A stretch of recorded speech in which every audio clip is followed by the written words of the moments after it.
کی مخالفت ہے۔ ڈاکٹر ذاکر نائک کے بارے میں بتائے کچھ علماء اس کے بیانات سننے کے بعد۔ ڈاکٹر ذاکر نائک صاحب کے بارے میں جو تائید کرتے ہیں نا، شاید ان حضرات کو ان کے عقائد کے بارے میں علم نہیں ہے۔ ڈاکٹر ذاکر نائک صاحب صحابہ اور پیغمبر کی اہل بیت کو دین میں حجت نہیں مانتے، ہاں اتھارٹی آف دا شریعہ نہیں مانتے۔ آپ کو ایک اسپیچ مجھے دکھا دیں جو ڈاکٹر ذاکر نائک صاحب پیغمبر کے صحابہ اور پیغمبر کے اہل بیت کو دین میں حجت مانتے، وہ نہیں مانتے۔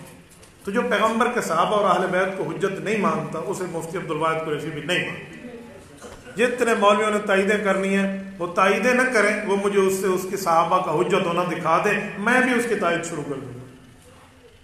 بھائی وہ ہندوؤں کے خلاف مناظر ہے، وید، رگ وید، گرنتھ، پوتھی یہ اسے آتی ہیں، تو ہندوؤں، عیسائیوں، یہودیوں کے خلاف اس سے کوئی معلومات سننے ہو تو سن لو، دین کے بارے میں عالم نہیں ہے، یہ علماء سے سنو۔